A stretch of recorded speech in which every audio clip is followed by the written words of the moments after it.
agenda, and Michael is taking an orgo test, so all the execs are doing like triple duty tonight, and it's going to be really exciting. So roll call. Presidents, Baker. Here. Lil Rice. Here. Hanson. Weiss. Here. Jones. Here. Brown. Lovett. Here. Sid. Here. Martell. Here. McMurtry. Here. Duncan. Proxy. Senators. Baker. Here. Lil Rice. Here. Hanson. Here. Weiss. Here. Jones. Here. Brown.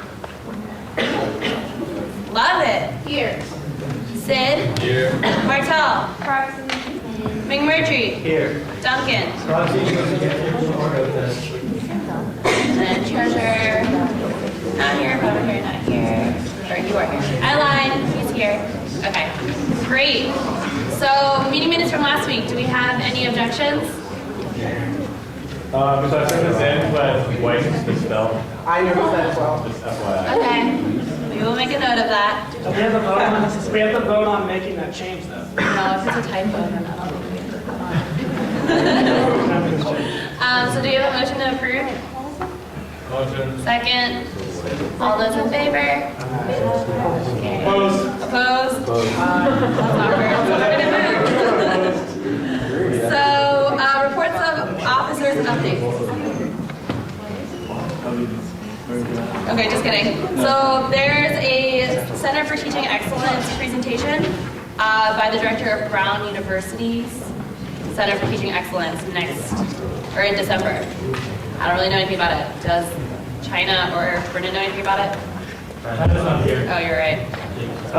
I can speak to that briefly. I don't know too much about it, but they're kind of bringing in other directors from the Center for Teaching Excellences at other universities to kind of use them as consultants for how we're going to set up ours.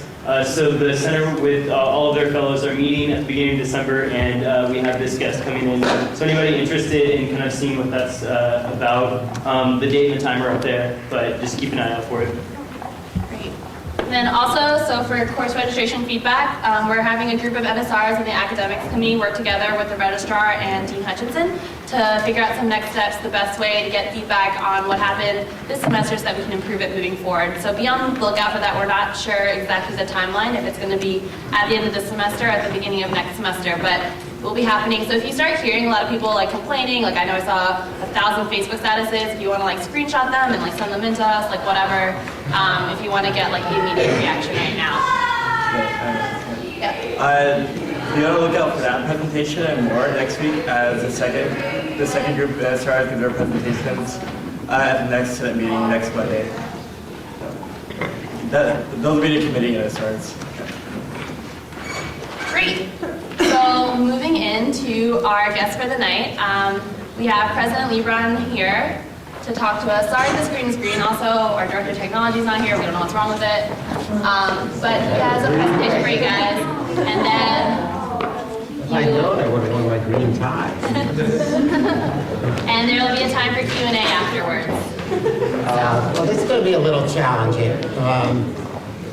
Anyway, good evening. What I'd like to do is, I hope I will end up speaking for a shorter time than I. Oh, this is page down. Okay, we'll see how it works. It's just not going to be as good in green. Anyway, I hope I'm going to be a little shorter than I have been in the past. If it gets too long, just start rolling your eyes or something, and then I hope we'll sort of have some time for conversation and question and answers. And what I want to do is, as you'll see, is talk a little bit about, what's changed over the last decade, give you a sense of what we're thinking about going forward, and give you some basic statistics. Let's see, how do I point this down? There we go. And I can begin with our mission, just because, one of the complexities of dealing with a university like ours is, even though we're small, we have actually very important commitments in a number of different directions. And the combination of those commitments really represents who we are. But the challenges for Rice as a comparatively small university is to really fulfill those commitments. And I think, as you'll see, in terms of the emphasis on undergraduate education, on research, on our community, on diversity. There's a lot of alignment actually between what the students are looking for and certainly what we've set out as our mission and what the administration is looking for. It's really going to be, oh, that didn't work too well. So this, I think that's really where. So again, this gives you a kind of decade of change here. We've completed our expansion. We now have entering classes. This past year was 935. We went down below the target of 950 to compensate for the fact that last year we had too many students. And of course, 4 times 950 for all the humanities majors is 3,800 students.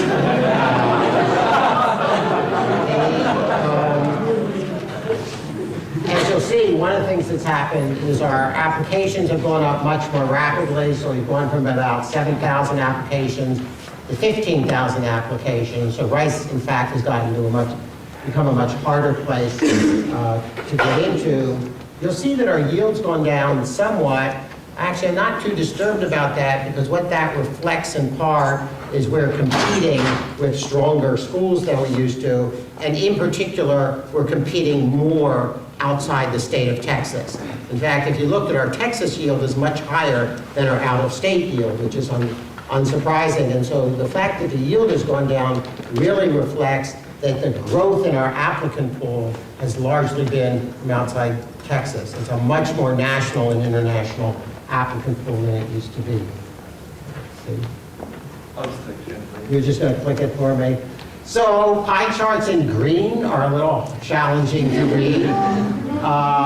Again, you'll see that this is, roughly speaking, the 4-year population. It's actually not technically 10 years apart. This is 2002 to 2005 compared to 2009, 2012. So we've gone from about 2,800 to 2,900 students to about 3,800 students. Again, as you'll see in a minute, 3,800 is the full expansion. But at the same time, you'll see something else has happened, which is we've become a much more diverse university, to the extent that there is no majority at Rice University anymore. That's a substantial change. I think it's an exciting change for our university. We reflect a little bit more the population of Houston and Texas.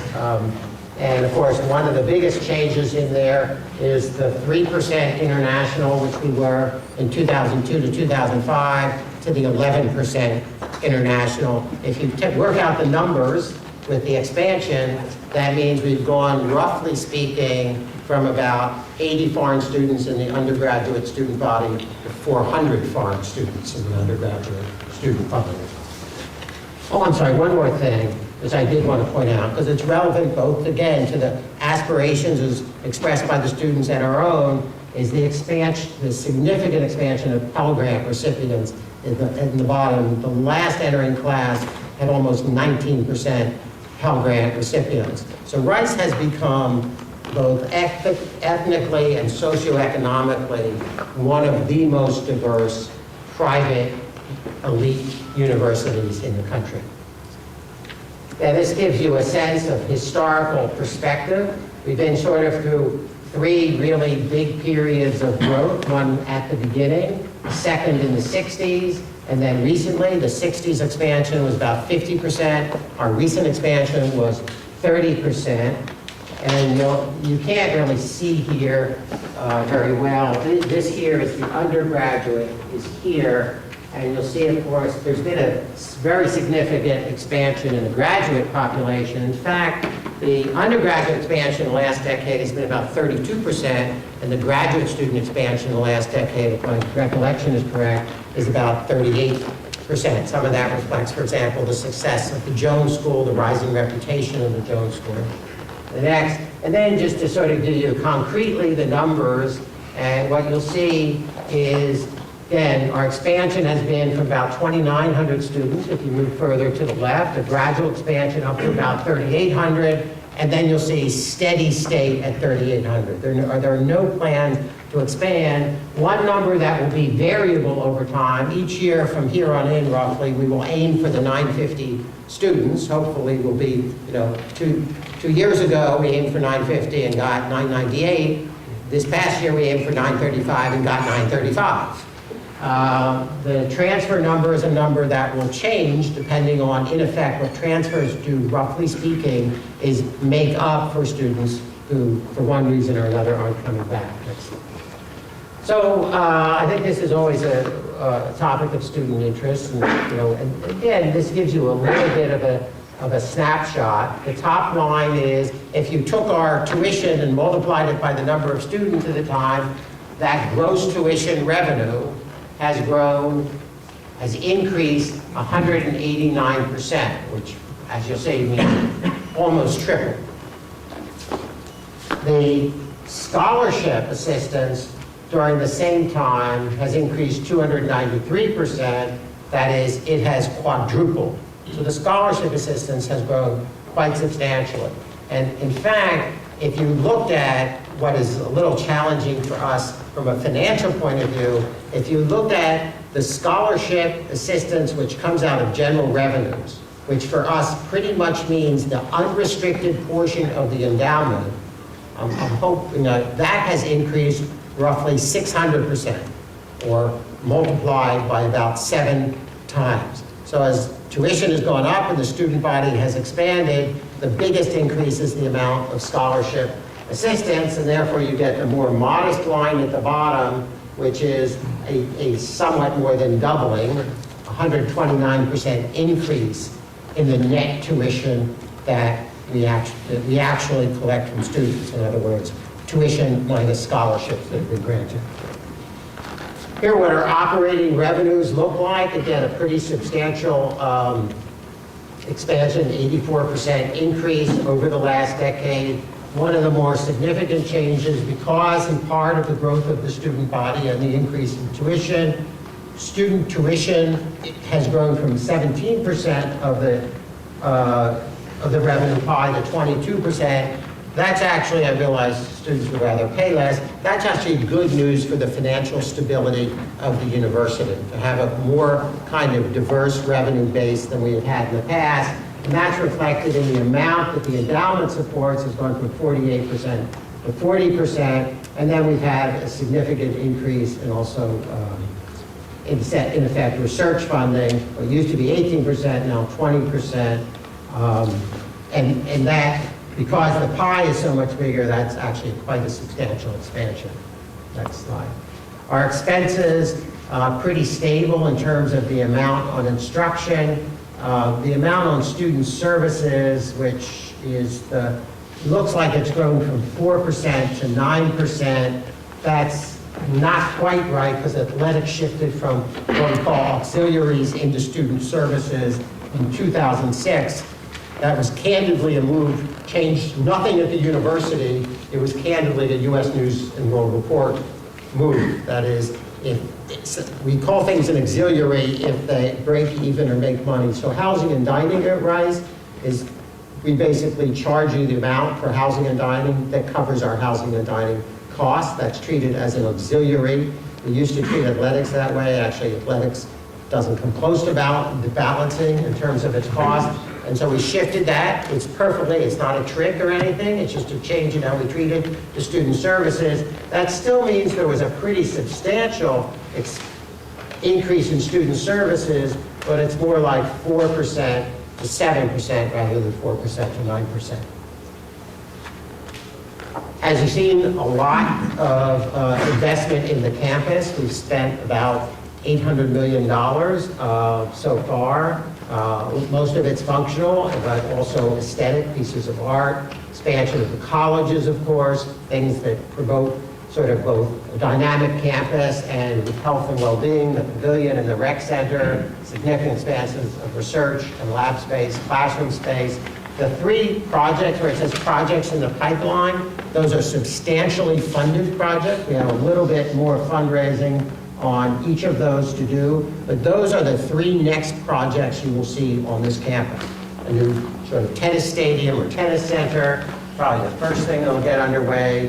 The Glasscock School for Continuing Studies out near where the police station is by entrance 8, and Klein Hall for Social Sciences, which will be across the Loop Road from the Baker Institute. Those are the next 3 projects you'll see. The 3 below that are projects for which we still have very substantial to complete fundraising to do, and we'll just have to see how each of those go along. I think the one that's probably the one that will be funded soonest out of that group is most likely the arts building.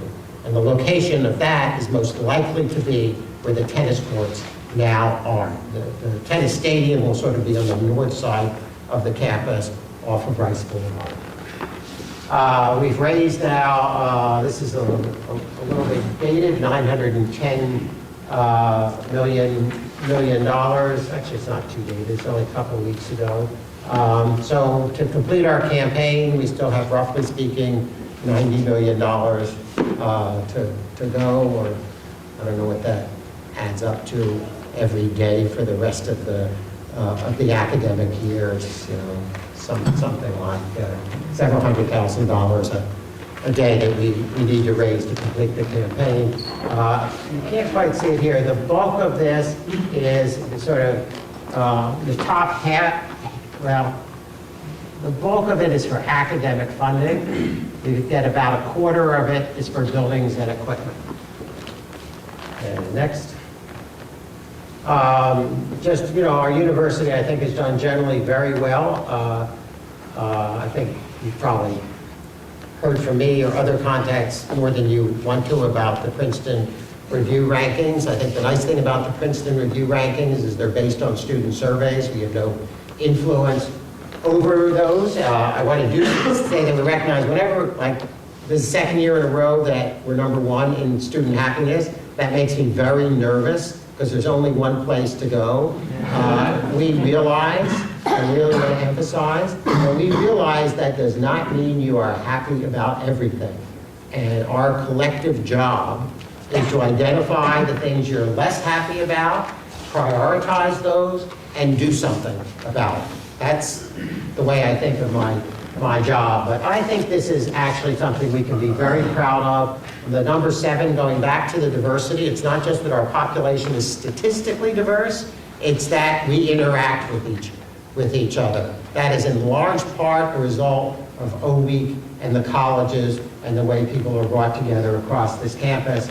I don't know if you know what the AAU is. The AAU, the Association of American Universities, is an elite group of top research universities, public and private, Harvard, Yale, Michigan, UT. We are the only one of that group of 60 universities in the top 10 on that item. So I think you ought to take some pride in that. Number 2, we went up from number 4 to number 2 in Kiplinger's best value. That's a function both of having a lower price and having very generous financial aid.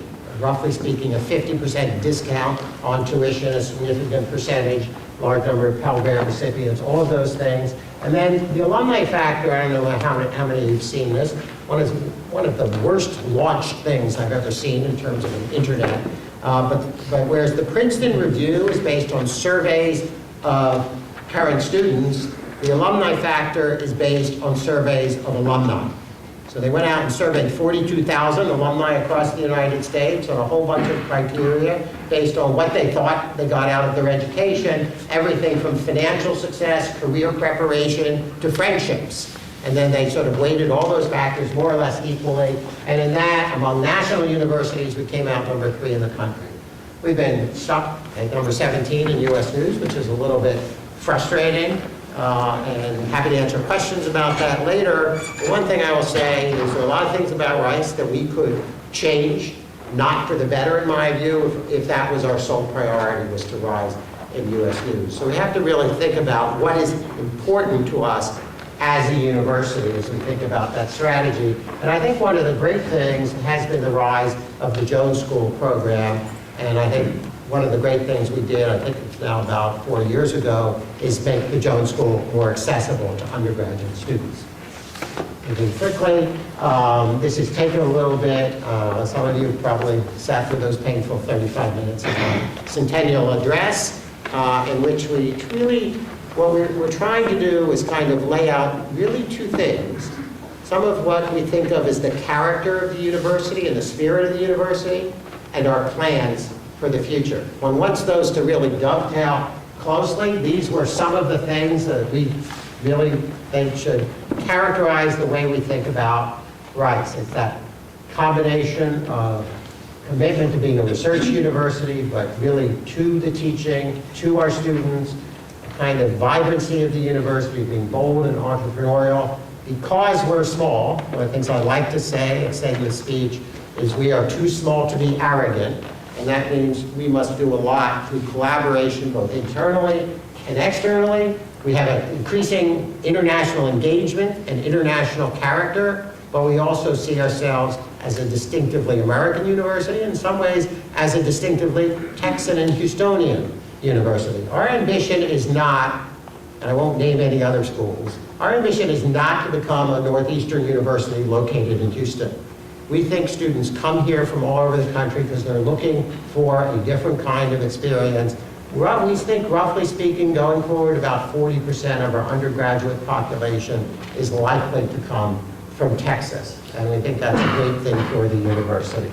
And then this was looking at what the Student Association produced in the SV2C. And I think one of the things that came out of this really is a lot of alignment. And frankly, more alignment than there would have been 6 or 7 years ago in terms of what our aspirations are. It reminded me a little bit, I was once at a faculty meeting, and people were very excited and kind of forceful in the faculty meeting, and the only way to describe it was they were vehemently agreeing with each other.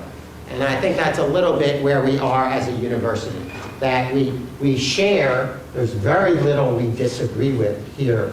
We may disagree on how we apply some of those and what the priorities are, but in terms of how we see our university and what our aspirations for our university are, I would say that it's very carefully, well thought out. These are priorities from the students. The student vision for the second century is one, frankly, the administration or the faculty would be just about equally enthusiastic about. And then I think the next slide, which is, again, we're now in this process, having completed the centennial, approaching the end of the campaign, thinking about what are our priorities for the next 5 years or so, is one way to think about it. And I think we're seeing this mostly as kind of emerging out of the vision for the second century, not a whole new process developed that, but kind of what are the things most on our radar where we need to invest in. I think, and again, you'll see a lot of alignment, really a lot of emphasis on the quality of what goes on in the classrooms, laboratories, expanding online education. I'm starting to see some of the eyes glaze over, so I'm going to hurry along here. Research capacity, more collaboration, building international partnerships. There is a lot of infrastructure is kind of boring, but if you don't invest in it, it's really terrible. So I think that's important. Supporting the entrepreneurial spirit, which I think is both an institutional characterization and something that must be brought to the students and supported in the faculty as well. And we have to elaborate what that means. And also in the Arts Initiative, and let's see what we got next. That was much better in color. For those of you, how many saw the spectacle? That's good. How many like the spectacle? I don't know that I saw anything else good. Great. So that's the end of it. I want to thank all of the students, including a lot of you who led us into great student participation in the centennial. I think it was really, everybody was sort of looking for everybody else's participation.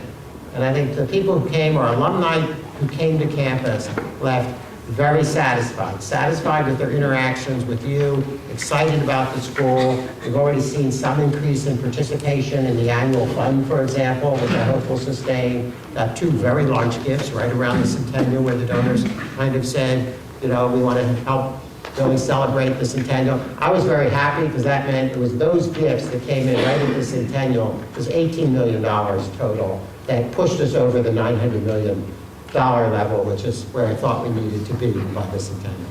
Any of you have a $90 million check with you? I'd be happy to take it.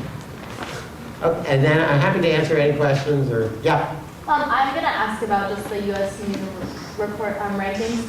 Why just have we remained stagnant for so long? I mean, we're at the point now where we're not just tied with Vanderbilt, but also Notre Dame as well.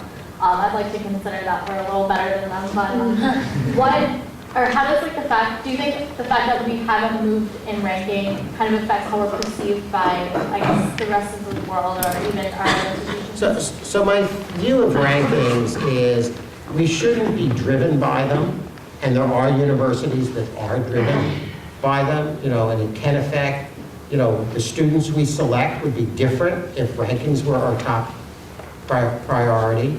And there are other things we might do that I don't think are healthy. You can drive up the number of applications, for example, by trying to get more applications from people who have no prayer of being admitted to Rice. And there are schools that do that. I think the thing that moves most slowly and is challenging for us is the reputational ranking. And the best thing you can do over the long run about that is to really just get better, hire better faculty, have better programs, and increase your reputation. I think one of the things we do try to do is invest in media visibility and things like that. And then there are things that we have done. I think, quite frankly, if you look at, one of the things we are looking at carefully is what our graduation and retention rates are. And frankly, the more diverse the population, as you take people from families where they are the first generation, you know, if you're, I don't want you to be worried that Rice has, among all populations, virtually all of our students graduate. And most of those will go to another university to graduate. But we have a somewhat lower retention and graduation rate than some of our peers. And we're going to study that and look at it. But, you know, the more you reach out and provide opportunity to people, the more chances you're taking on people. And again, what's the difference? Does it mean, you know, most of the people? No, it's the difference between, you know, a 93% graduation rate in one population and an 88 or 89% graduation rate in another one. If you give me the choice, I'd rather give people from more different backgrounds opportunities and maybe not be quite, and so there is a difference among universities in the extent to which they are willing to tailor their policies to U.S. News and World Report. I don't want to put that out as a complete excuse. I think we need to focus on that. Are there students who need more support than we're giving them? Are we making the right choices in the students we admit in terms of identifying kind of which ones will benefit most by being at Rice? Are we applying the right standards? A lot of it's kind of around those things. And you know, the difference between U.S. News and the alumni factor, what motivated the alumni factor to go out is U.S. News is based on inputs. It actually doesn't measure the quality of anything that goes on. It measures the quality, in theory, of what you're putting into the system, right? The better students and more money you put in the system, the higher you are in U.S. News in some sense, putting aside the reputational factor. What the alumni factor tried to do is say, what are you actually getting out of the system? Is it helping you in your career? Are you generating lifelong friendships out of your experience? So is it a little frustrating to me? Of course it's a little frustrating to me. Am I going to change what I think is important about Rice and its history? Am I very proud about the increase in Pell Grant recipients? Absolutely, and we're not going to change. But we're not, as I say, going to stick our head in the sand either. I think in the long run, the very best we can do is build the quality of what we do here together. And so I think recruiting, for example, stellar recruits, the 3 folks we got from UCSD, more academy members on the faculty, for example, that helps us ultimately both in U.S. News and a little more immediately actually in some of the international rankings. That said, we're never going to hire somebody solely because they're a member of a national academy, for example. We're going to hire them because of what they can continue to do in their careers at Rice. Yes? What's the view on online courses and accessibility to So what's my view on online courses, and what do you mean by an accessibility to RISE? Like, you talked about kind of mentioning things in the speech, but, like, do you think it's a positive thing for the university? The online courses? Yeah. I do, and I'll tell you why. We have to be careful about it, but I think the online courses can do, or let's say digital educational technology, because I think when you say online courses, people automatically assume that it's sort of for people off campus. And if we talk about digital educational technology, there are two aspects to it. One is by putting more digital materials online, it gives us the capacity to improve on the campus how we spend our time with the students and what we accomplish with the students. Now, different faculty are different. How many of you had Dennis Houston, just out of curiosity, right? Now, I'm not putting digital stuff in the classroom to replace Dennis Houston, right? I mean, I'm just not, there are people who go in the classroom and deliver an experience that's better than anything else would do.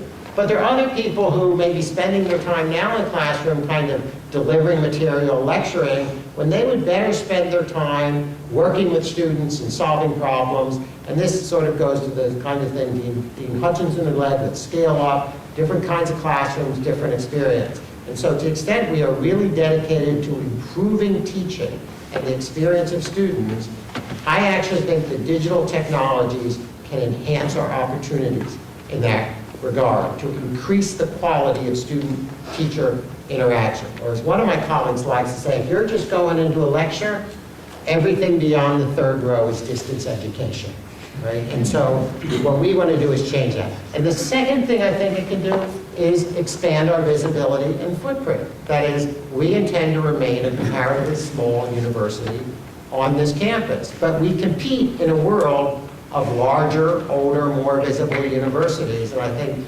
being in this world of digital online education, people will have, where we also in some ways are ahead of the competition, people will more people will come to know RISE and partake of our education here. We have to be careful about it. We have to be careful about maintaining our reputation for quality and our brand. We want to be careful about not diverting the faculty from attention to you and our graduate students here on campus, but I think if we're careful, we'll find opportunities. We're at a stage now with Coursera and maybe some other ventures of sort of undertaking some things that at first might be a little bit experimental to learn what we can do and how it can benefit. But I'm in the camp that says this is a great opportunity for RISE. And maybe in some ways, it's an especially great opportunity for RISE. You know, on the first group of Coursera courses, I had a slide which I deleted. We had over 90,000 students registered. That is, more students that have gone to RISE in our entire history registered for an online RISE course. I think that's great for our future and your future, as long as we don't let it undermine what we attempt to do on the campus. Yeah. I think a major factor to our stagnation at rank 17 is that we're very small and we don't have many graduate opportunities. We don't have a med school, a law school, anything like that. What is your opinion on that moving forward? Trying to get in trouble here. You know, I think the history of RISE is a history of what I'll call strategic growth and expansion, and that we always want to be open to that. We explored for about a year and a half the opportunity of a possible merger with the Baylor College of Medicine.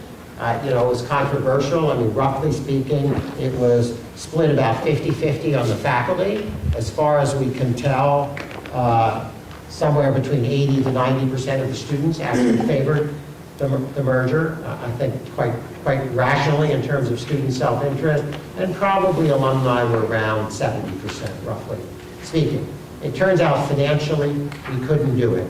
If you go back to that slide about where our revenues come from, so 2/3 of our revenues, 66% when I last looked at it, might have changed a little bit, come from two sources: tuition and mostly the endowment. It's actually endowment plus tuition funds 2/3 of the revenues. At Baylor College of Medicine at the time, it funded 6% of their revenues. And so what we could not risk was running indefinitely a very substantial deficit, because that would come out of our endowment, in effect, and take away resources that otherwise would be available to fund. I know everybody thinks tuition is high. The way I would think about this, so tuition's about $36,000. On average, we collect $18,000 of that after scholarship. And the cost of providing the education we provide to you is about $70,000 a year. So that money has to come from somewhere, and where it comes is the endowment. So the other question is, would there be a different, might a med school opportunity come back? It's hard to say. I think building one from scratch is not really an option for Rice. Would we look at a law school opportunity? I think it would require pretty substantial funding. I mean, law school is one thing I know a little bit about. And at one point, law schools were regarded as kind of cash cows, for universities. They aren't anymore. It would take very substantial resources to start a law school. And right now, we could not provide that out of the general resources of the university. So we have to think about each of those. I think we're trying to increase our commitment to the arts, whether at some point in the future, if a donor steps forward and says, I'd like for Rice to have a school of the arts and a Master of Fine Arts and those things, would we be open to that? I would certainly be open to that. My view of Rice's history is not only have we expanded these things, everything we have done has ended up a success and a strength of the university. Not always immediately and not always without a rocky road, but if you look, if you take the two most recent examples, the Jones School and the Shepherd School, right? And then you can add to that the Baker Institute. These have been tremendous additions to the university. They didn't get there. The Baker Institute has been pretty stable since its start. But Shepherd School took a great leader, really two spectacular deans in a row. The Jones School really took a dean who came in and turned around the school, and then under the current dean, Bill Glick, we've seen a steady rise in the rankings. And so I would definitely be open to it. And I would expect that if we do find that opportunity, as every one of these opportunities has been controversial in the past, I would expect every one in the future to be controversial as well. So I think we ought to be open to it. But we have to realize we're living in a time of constrained resources. Could I take $100 million out of the endowment right now and start something new like that? No, we couldn't. We've got time for one more question. Yeah. I know you've really emphasized the entrepreneurial spirit at Rice, and I was curious if you heard a presentation about the Owl Spark, which two students were trying to start, which is an entrepreneurial incubator, and I was curious if you actually heard anything about that and what your thoughts on it are? I've heard some about it, and I don't know as much as I should, so I want to be careful. I do want to say that I think as we go forward, the things we know we're not doing in terms of, say, providing students certain kinds of resources, I hope by focusing on this as something that we want to do, that we will then identify where we want to apply some resources and what kinds of programs. I want to be clear about one thing when we talk about the entrepreneurial university and supporting the entrepreneurial spirit of our students and our faculty. Sometimes people hear that and they think, money making, some, new web company or something. I don't think that's the way to think of it. That's one set of things that we ought to be supportive of, but there's also sort of, social entrepreneurship, people building nonprofits, for example, kind of entrepreneurial arts programs. I think there are all kinds of things. It's the idea of taking what we do and being innovative, creative, building new things, and establishing a leadership position. And that's what we want our students to leave here with a sense of empowerment. And let me say, you didn't ask the question, but I think, I know you've talked about it. We are very keenly aware of some of the frustrations around, registration. We think the new system actually is easing a lot of, one of the things that happens when you go to a new system of any kind, it's like one of the sites I use, they have a new website now. Every time somebody changes their website, I'm like, oh my God, why did you do that, right? And it's horrible, and it takes a while to get used to. And then by the time they change it again, you've adapted to what was then the new website, and you think that's wonderful, and you go through the same process again. And so I think the new system we have is much better than what we used to have. It has some kinks, no doubt, that we want to work out. The biggest kink is that we have to figure out where we're not able to meet the student demand. That's very visible, in particular, in a number of social science areas. I think that's the area where we're seeing the biggest pinch. And the only way to solve that is by either redeploying faculty or adding faculty. That's what we will need to look at, where those pinch points are the most. So I don't have all the solutions, but I didn't kind of want to leave this conversation with you thinking that, you know, again, to go back to it, I think of my job as always knowing, or one piece of my job, as always knowing what it is that's bothering you the most. And that's probably what I would identify at this point. We have a number of issues we have to address together, some of the alcohol issues and things like that across the campus. And those, you know, we're cognizant of those. And I think one of our strengths, which we hope will be consistent into the future, is the role that our students have played, not merely in defining what the university is, but identifying the solutions to our problems. And I think we're going to hear more about that later. So thank you all very, very much, and hope you had a great September.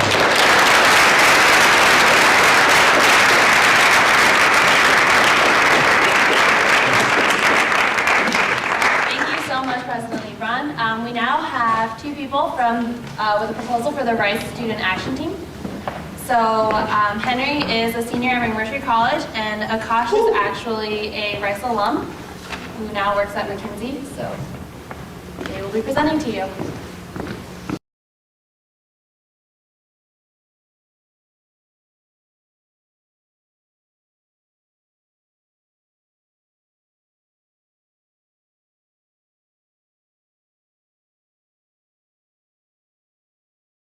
Represent the university as a whole. Solutions that are long-lasting, meaning those that will be put in place and there for years to come. And those that are feasible, meaning we can implement them, you know, in a semester, not over a very long period of time. Well, we've talked about what RSAT kind of does. Let's take a look at how it does that. And really the heart of RSAT is the core team. And this is about 8 to 12 students who are diverse in their years, their majors, their experiences. And the responsibility of this team is to identify those things. And to do so, they incorporate two main channels, and these are the administration and the essay. So on the Rice administration side, we would have these two liaisons working directly to help identify issues that the administration sees that would fall into the bucket of something that RSAT could work on. We would also work with the administration to let them know what the progress on RSAT issues is. And at the end of the day, help us understand what the stance of the administration is on some really controversial issues. And we're talking about things like athletic attendance, student attendance to athletic events, utilization of space at the VRC, maybe even at some point helping restructure the way we do online classes. And so we've spoken to Kevin Kirby and Dean Hutchinson, who's here with us today, and those would be the folks that RSAT would really collaborate with. On the student association side, we work with the external vice president, Yunjin, and also with Sangela to an extent, the president. And we've spoken to them, and they also feel that RSAT definitely has a niche to fill at their university. And also a role where we can collaborate with the SA to understand what issues the RSAT team should work on versus which ones the SA should work on. And I think I'd like to allow Yunjin to speak to that. So I know I see some confused faces where RSAT in some ways does duplicate some of the work that the presidents do, the senators do, the NSRs do, and the SA does. What we really envision is that it would be a really close collaborative relationship where the SA would help define the scopes of the different problems that RSAT would take on. So like he just said, if we take attendance at athletic events, what we focus on is the undergraduate population. We want students to have a Rice identity. We want students out at those games. But that's a huge stadium, and even 3,600 students is never going to fill that. And in that way, RSAT could use a different approach where reaching out to the community or reaching out to Rice alumni and reaching out to the broader Houston area where this is like a Houston event as opposed to a student event to help the administration make sure that the stadium is full and make sure that there's a lot of Rice spirit, not just within the undergraduate population, but throughout the entire Houston community. So that's just some of the way that we plan to keep working through all the issues that come up to define the scope. The other idea is that as external vice president and president, we have a good understanding of all the other groups that are working on different projects throughout the university, and through that we make sure that there's no overlap between what RSAT does and what we would do. Really at the end of this short presentation, that's the discussion we'd like to have with you guys, is how can we work best with you guys? How can you become involved with RSAT? But moving on to how RSAT looks, we'll continue with the Shepherd School example of students talking about not enough practice rooms there. Can you explain that a little bit more for those of us who haven't heard about that problem? Yeah, sure. So that was actually how the idea of RSAT came up, was hearing about that issue. There's a lot of Shepherd students who've been complaining about, oh, I cannot find a practice room after lunch. I can't find a practice room at this time. And some of the issues there are, one, some practice rooms turning into faculty offices, another increase in Shepherd students from other schools, so transfers. But another issue is just that the way people sign up for these rooms and how long they can stay in there and how that's enforced. So that's the kind of issue that RSAT would look at. Explore what exactly the root causes are, and really work with the Shepherd School in driving to a solution. So that's the issue.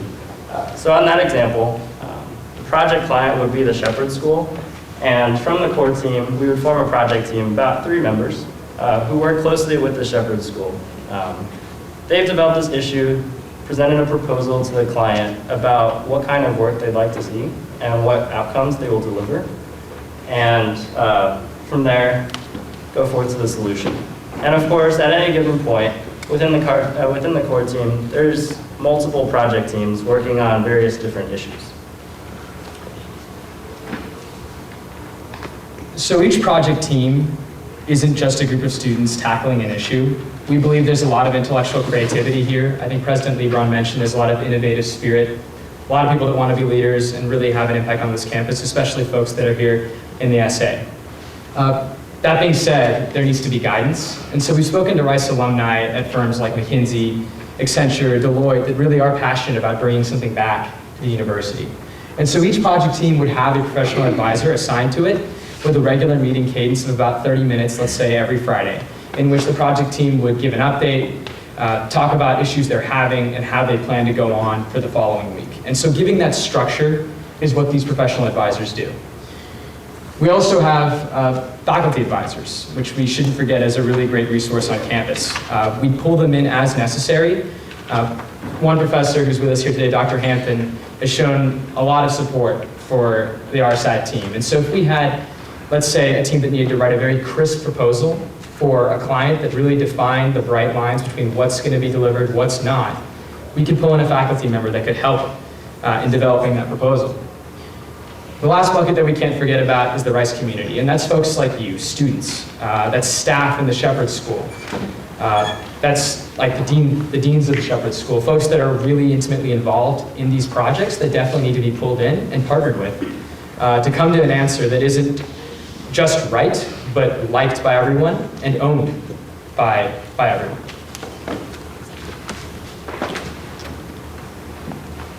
We've kind of touched on the issue of possible overlap with the SA. And we know there's a lot of different teams on Rice campus that look at issues and try to drive to find answers there. But we've come up with this 3 main points on how RSAT differentiates itself. And these are its scope, its focus, and its perspective. So in terms of scope, the projects that RSAT tackles are visible, impactful, and ultimately at the end of the day, feasible in terms of implementation. And through constant collaboration and communication through these chief liaisons to administration to the SA, we want to ensure minimal overlap there.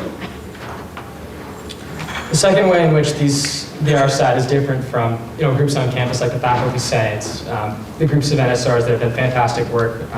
We read some of the projects from the previous week.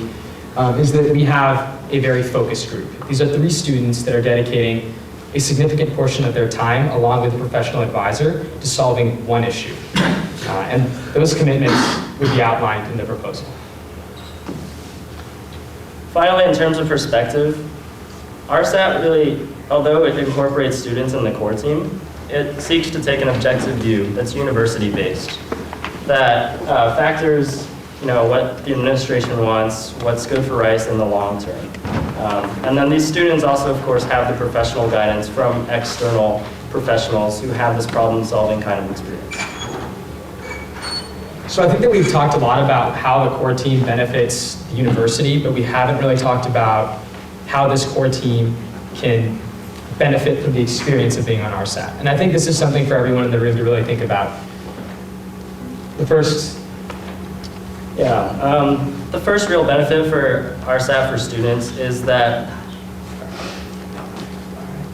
is the application of learning. What students learn in the classroom within different clubs, they get to apply in relevant scenarios that affect Rice. And I think in addition to the skills that we've seen you all have, I actually know a good number of people in the front, the seniors, and I've seen many people do some great things here, is that you can expand your skill set. And that means really learning how to approach a problem, develop a plan that has some strict deadlines, and a lot of collaboration built in. Which speaks to the third point. Yeah, so this learning and applying doesn't just happen within the RSAT core team. Of course, we pull in different perspectives, and the team would be collaborating with a lot of different parties inside and outside of Rice.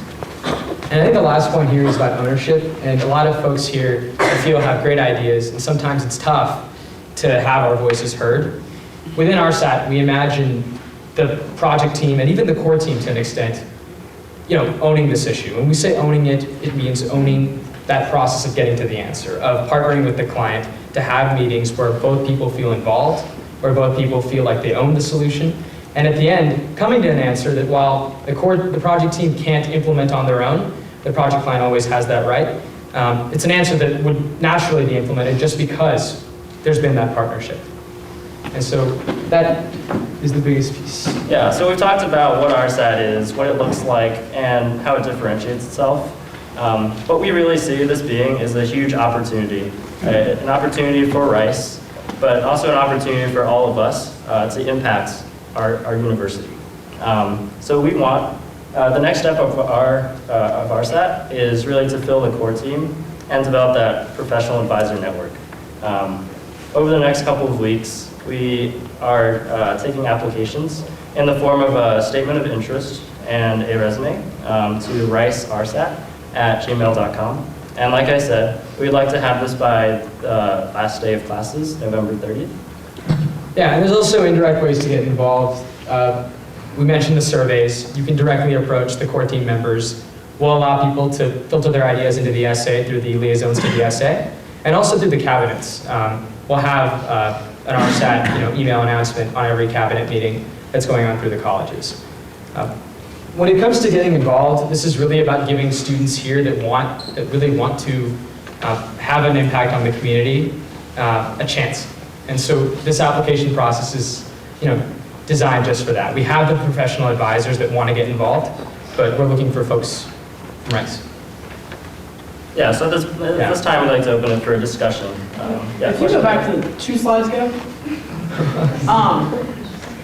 So it's just like diverse collaboration. I feel like if the process that you went about to create RSAT and basically telling us now that it's going to happen is the type of process that you're going to engage with the faculty senate and with the student association and my fellow college presidents and I don't think you truly understand the processes that are in place in a higher education, an institution of higher education. And I don't think that, I just don't think the process and the things you're trying to do will work. And I'm actually a little insulted that we weren't, like the college leadership and the essay seminars were not consulted about this before this meeting. And it seems like it's just being thrown at us as something that's going to happen from 2 people that I am not aware. I know these, I just don't know what roles you have played in this university with the student association, within college leadership before, and I think if you're having a hard time engaging me as a student leader, you're going to have a really hard time engaging the faculty senate, who really values process and their own autonomy. So I, for one, do not think that this RSAT should happen and that you, the process that you are doing right now is the process that you will be pursuing in the future. I don't think you're going to be able to actively engage. That's the way I feel, and that's the way I can assuredly say my college feels, because we value student self-governance, and I just do not like the idea of someone from McKinsey or Accenture, who I'm sure is very qualified and within their field, but does not understand how to run a nonprofit or an institution of higher education like a Rice student would. So I do not think this should happen, and I will not be putting any sort of input towards it. That's all I have. So completely agree that this is essentially being thrown at folks. That's true. We are making a presentation that is telling you about this for the first time, right? That's 100% correct. And it's not a discussion, because you're telling us the applications are coming out December 1st. Yeah. This is not good enough process to function at a university. I'll let you finish. I'm sorry. So I understand the sentiment that this is just being thrown out. That's completely correct. I don't think we had a chance to really go into what the meanings behind this were before we set this up and what the purpose of this meeting was. The first is that we've spoken to Sangela and Yunjin and the SA. We've spoken to folks on the administration side, Dean Hutchinson, Kevin Kirby, and gotten their approval first. The point of today's meeting was not just to say, hey, we have an application process, but rather to really open up the floor to figuring out how we can talk together. This is the process. And I'm sorry some folks didn't like the approach, but we came here today to really figure out how this relationship would work and get input. And so it wasn't about saying this is what it is, it's about what are your opinions. And so I just want to make that clear up front, that there were many other ways that we could have gone about this, but we came here because getting input from the SA as the governing student body of students is very important. Yeah, and for us to come before you without these kind of meetings with Dean Hutchinson, with Kevin, Sangela, Yunjin, I don't think would have been prudent. And this is really the meeting where we want your input and really your collaboration to work with you. And to be clear on one thing, this isn't McKinsey coming in, this isn't Accenture coming in, this is Rice alums that have been here for 4 years just like yourselves, that have graduated a year or two ago, that have gotten some very valuable experience and want to bring it back, and also help bring that to you all. That has been the push. When we spoke to folks at multiple firms, they were excited to come back and work with people here. Okay, so wait, first of all, if anyone has to leave, I'm sorry, it's already Yeah, leaving please. over 10 p.m. Feel free to go. I know Baker wants to do gingerbread making or something. But do you have questions, or are they comments about RSAT itself? Yeah, it's comments about RSAT. Okay, so does anyone have actual questions for them at first? Okay, let's ask questions and then we can have a discussion about what we think about RSAT. Okay. Yeah. I guess I can frame it. Could you elaborate a little bit more on why you're different from what's already being done, specifically by the SA senators and the presidents? Because the organizational structure described is essentially, especially what the senators do in terms of tackling on-campus issues, except for they're chosen by the people they're representing, which I think is an important element. They are working with the administration, they are working with Yunjin and Sangela. They do break up in a project team. So I guess there's a little more differentiation. Also the presidents who do a lot of that campus-wide work as well, also located in colleges. So I think the question is the big differentiation point for y'all seem to be that you bring in outside sources. And how does that relate to you guys for student governance? Because I understand that I don't have the expertise of a consultant from Accenture or McKinsey, but I think that's part of the value of Rice, is that those people like me out there and let me make mistakes and let me grow from that and let me learn. I'm not entirely sure how I benefit from having someone stop me from making those mistakes and actually learning from them instead of kind of holding my hand through the process. Yeah, I think the first point I'd like to address is the scope of issues. So a lot of the issues that senators and SR's presidents deal with impact students directly within the residential college. Correct me if I'm wrong. Not necessarily. The senators especially taking on a lot of campus-wide issues, things that are affecting the university as a whole. And so actually, that's presidents do 50-50, but senators especially are wholly on the side, or not wholly, but largely on the side of campus-wide issues and bringing stuff from the colleges to a campus-wide level. And so I especially want to defend Neville on this. You described something what they're doing. Yeah, so some of the scope that we talked about, like the Shepherd School, for example, that issue. They also have their own student government, actually. Yeah, so they have the dean over there who works with the students. So they have like a Shepherd School, like government, cabinet, all that, president. What we're looking to do is to tie people from all around the university to kind of help get this overall picture of what they're doing at Shepherd, how we can help do that. Not only in Shepherd, but in other areas like BRC. And a lot of these issues aren't directly in the residential colleges, which we The essay though is not a residential self-organization. The essay is all of the campus coming together, and we organize our residential college, but we're representing the campus, and we're dealing with student issues on campus on level. So I'm still not getting the differentiation. And so, yeah, so exactly right. There are a lot of, one of the major risks here that we outlined for everyone we spoke to, Dr. Hampton, Dean Hutchinson, Kevin Kirby, is that there's a lot of risk for overlap between what the SA does and what other student governments do. And so we have, these liaisons to the SA to prevent that from happening. The idea of the RSAT is that if there is an issue that is presented to the senators or the presidents that requires a lot of time, a lot of planning, a lot of dedicated focus, and also opportunity for not an external consultant telling you what to do, but more or less helping you along the process, then that issue would be brought to RSAT. That's one. And second, the understanding needs to be that we're not looking to replace anybody here. It's about understanding that if a senator group is involved in an issue, that bucket we had at the Rice community, those folks would be brought in.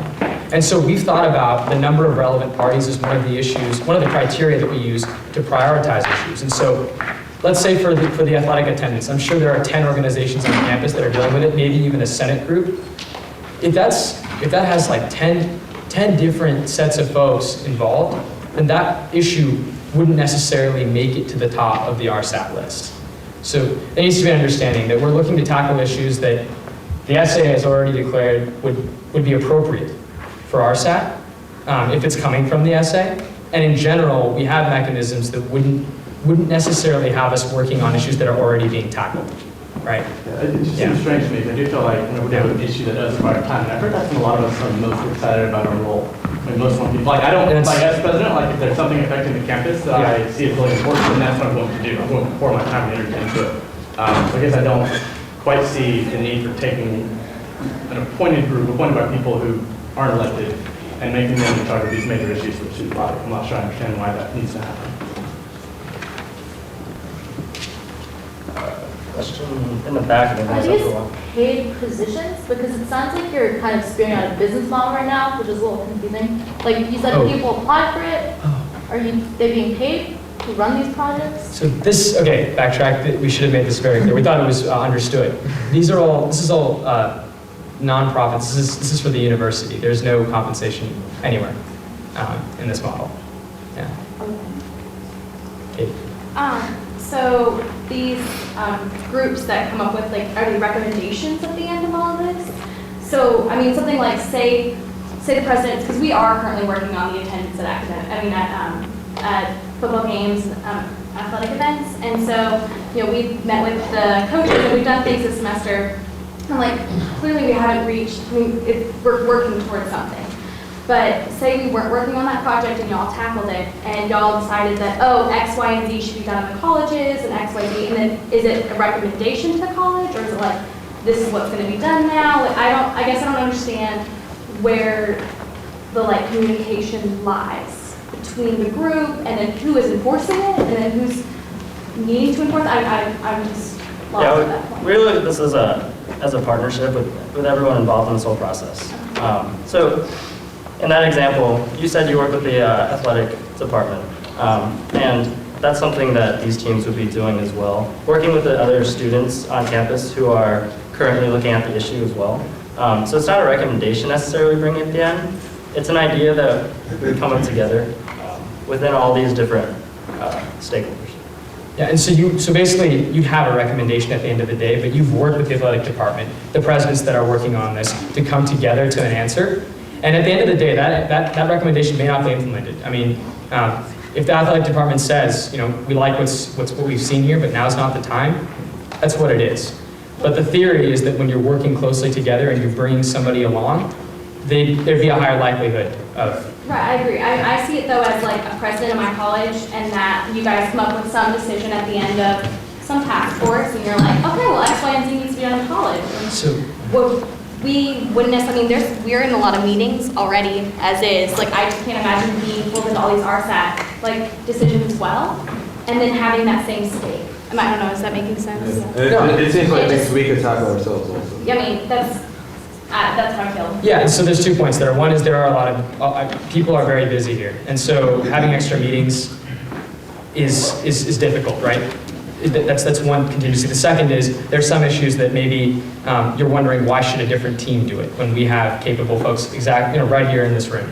That's a very valid point. But there are some projects on campus that we believe would benefit from a bit of external guidance from an alumnus that has done this. That's one.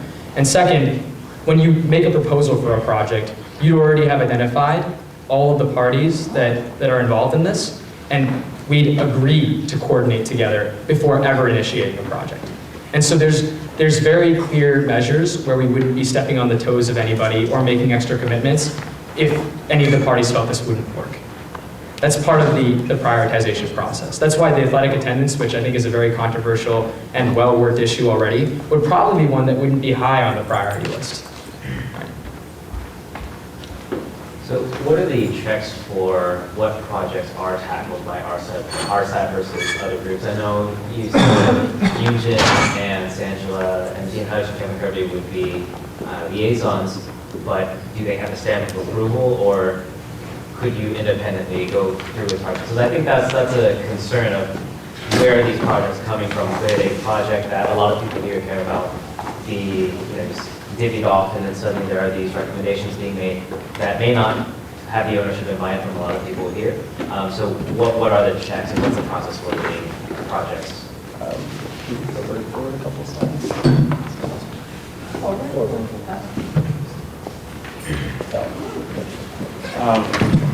There were 2 points there, I think. One was what kind of projects would we look at, and how do we identify the issues that become projects?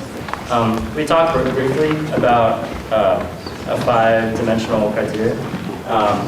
They're shown on a slide.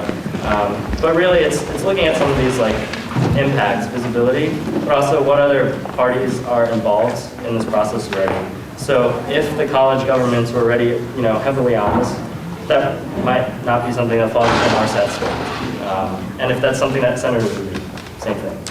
And if there's a point on the stamp of approval, I want to be clear here that this would be going through Dean Hutchinson, Kevin Kirby. We'd be getting input from the external VP of the essay to figure out if there's an issue on the essay side. And of course, above all, the project client, like the Shepherd School, let's say, in this case. So there's a lot of approval that needs to go on before we would go in and say, okay, this is a project, we have a proposal, we're going to follow. All right, so it's already 10:15, I feel really bad. So all of your concerns, questions and stuff, we'll have their emails in the minutes, and you can also direct them to me and I can talk to them, we'll set up a meeting. How about we all go back to our colleges, talk about this proposal, the existence of this group, and then we'll either do a formal type of vote if that's, I don't really know if there's a parliamentary procedure for that, but a formal vote or a straw poll vote for the Senate's opinion of the formation and existence of this type of a team. Does that sound good to everyone? Yeah, we'll stay after. So it'll need to happen. Is it okay? Is it okay if you guys do like an email or something? Because I know that they want to have y'all's timeline. You want to start by the end of the semester, right? No, it needs to be discussed at our cabinet. So you guys, would you guys like to discuss this at your cabinet then, have that? Context. Okay, and then if we have that more time, then maybe we can make a formal resolution about it. So, does that sound good to you guys? We'll let some people know about it. And I think we're here afterwards, definitely for more comment and input. That's what we're here for. That was the point of this meeting. All right, so thank you guys for coming. Does anyone have any announcements? Okay. Can I get a motion to adjourn? Motion. Second. All those in favor? Have a